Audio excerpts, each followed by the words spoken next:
मरघटी जाए नहीं मौत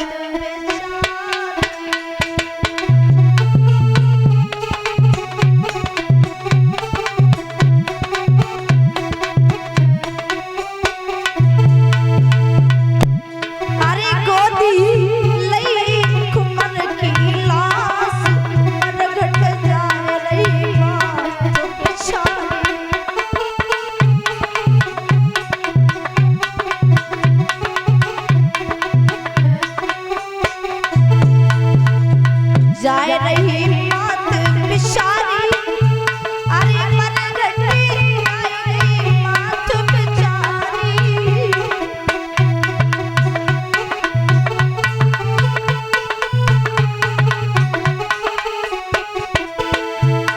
अरे गोदी लई लल्ला की लाश मरघट जाए रही मात बिचारी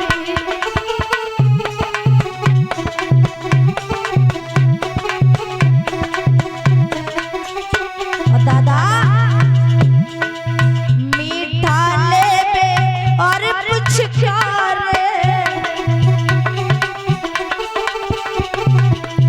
मीठा लेबे और पुचकार भारी धूप चलो लाए जावे भारी धूप चलो लाए जावे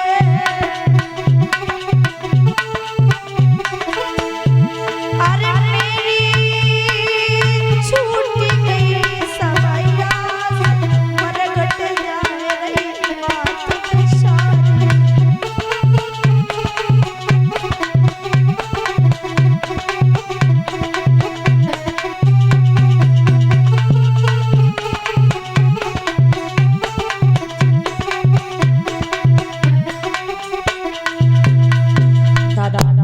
जैसे ही मैया अपने लाला की लहस को लेकर के मरघट में पहुंची है उधर हरिश्चंद्र ने देखा है लगता है कोई मरघट में अंतिम संस्कार करवाने के लिए आया है।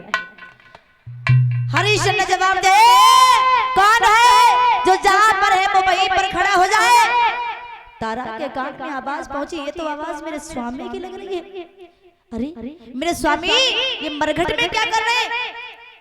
तारा महाराज बोली है स्वामी आप नहीं जानते मैं आपकी पत्नी हूँ हमारा बेटा जीवित नहीं रहा वो मर चुका है मैं अपने लाला की लेस को लेकर के आई हूँ उसका अंतिम संस्कार करवाने के लिए स्वामी मेरे बेटा का अंतिम संस्कार कर। महाराज हरिश्चंद्र बोले तारा कौन किसका बेटा अरे तुम मेरी पत्नी नहीं रही रोहित मेरा बेटा नहीं रहा और रही अंतिम संस्कार करने की बात तो मैं इस मरघट का वासी हूँ मेरा काम है लहस को जलाने का लेकिन सुनो इस मरघट का नियम है जब तक कर नहीं दोगी तब तक लहस का अंतिम संस्कार नहीं करेंगे लिटाल दो वहीं पर। दादा तो आज भैया तारा बोलिए स्वामी कैसी बातें करते हो अरे मेरे पास देने को कुछ भी नहीं है जो मैं आपको दे पाऊं हमारे ऊपर इतनी बड़ी मुसीबत पड़ गई और आप इतने बड़े निर्दयी बन गए हो ऐसा ना करो। तो भाई समय महाराज हरिश्चंद्र बोले तारा सुनो याद करो वो दिन जैसा बोगी वैसा ही तो काटोगी अरे भादों की करी ले याद और याद कर वादिन की गोरी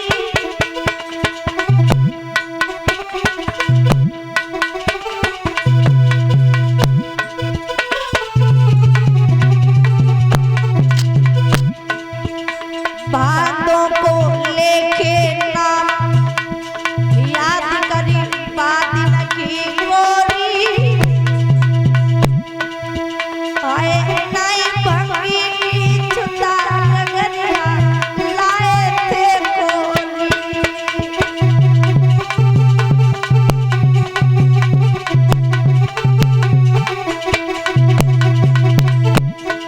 सुना याद करो उस दिन की जब मैंने तुमसे कहा था मेरी गागर उठवा दो तो तुमने उस दिन मना कर दिया। अरे भाई तुम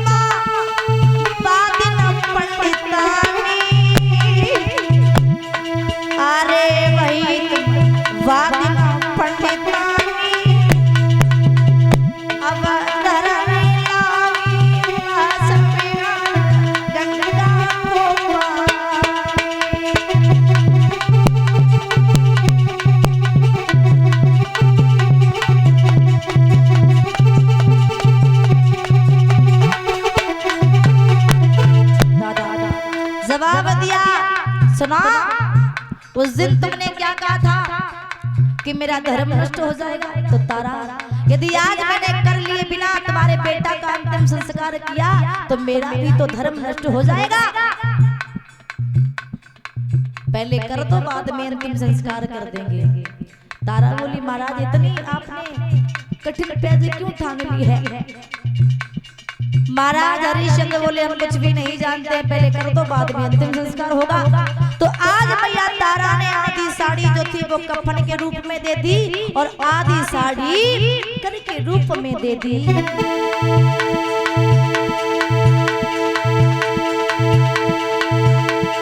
अरे बहुत कछु कहरे में और गैया सी डकराती ललानी रोई रही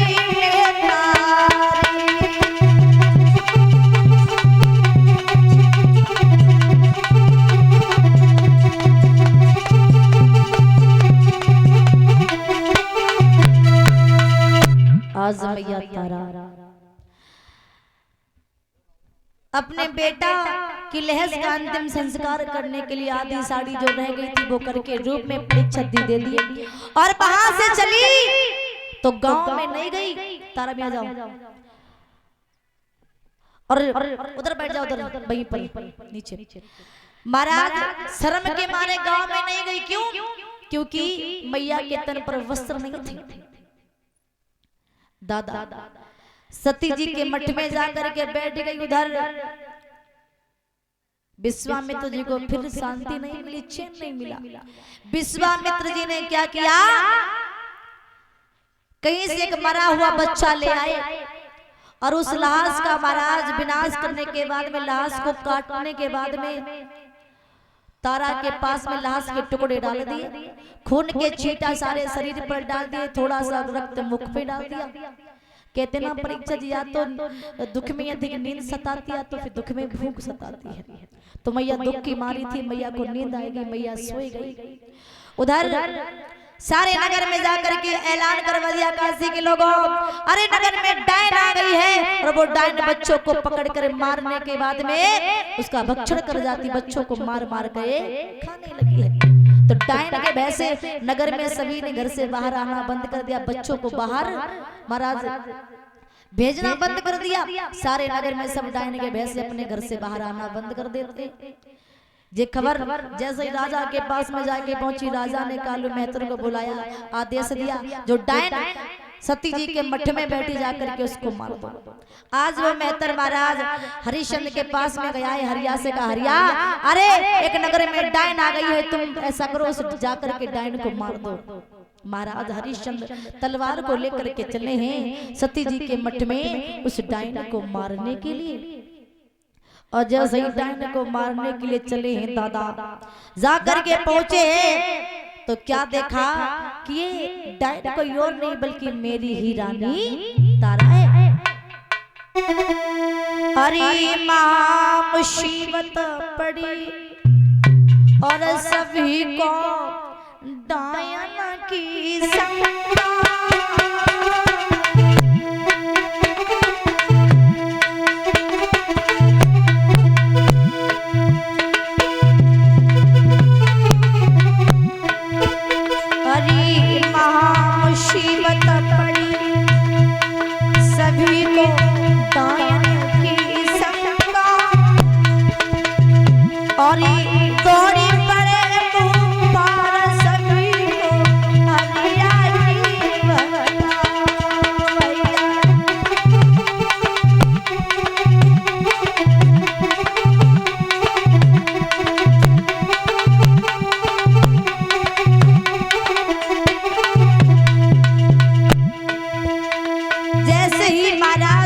मठ में गए तो क्या देखा, डायन। अरे डायन तो कोई और नहीं बल्कि मेरी ही पत्नी तारा है। जवाब दिया बाल केसों को पकड़ करके, और डायन, अरे तारा तू इतनी गिर जाएगी मैंने नहीं सोचा था। तेरा बेटा क्या मर गया तो तूने सभी के बच्चों को मार करके खाना प्रारंभ कर दिया, मारना प्रारंभ कर दिया है। अरे भूप ने क्रोध किया मन में,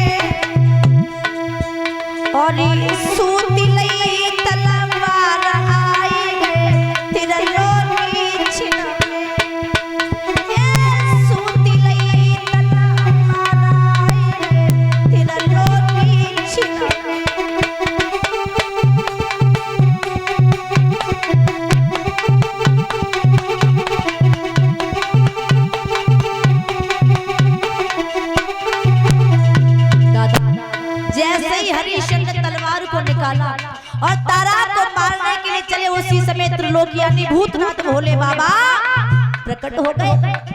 जैसे ही भोले बाबा प्रकट हुए, भोले बाबा बोले, अरे हरिश्चंद्र ये क्या करने जा रहे हो, छोड़ो उसके केस, ये डायन नहीं तुम्हारी रानी है। महाराज बोले ये रानी थी, अब तो डायन हो गई है। भोले बाबा बोले, सुनो हरिश्चंद्र, तुम्हारी परीक्षा चल रही थी।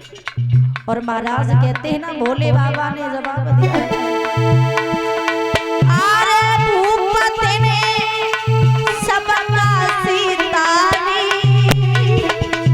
राजा तू धन्य है, तूने इस काशी में आकर के इस काशी को भी तार दिया। अरे भूपति ने सबका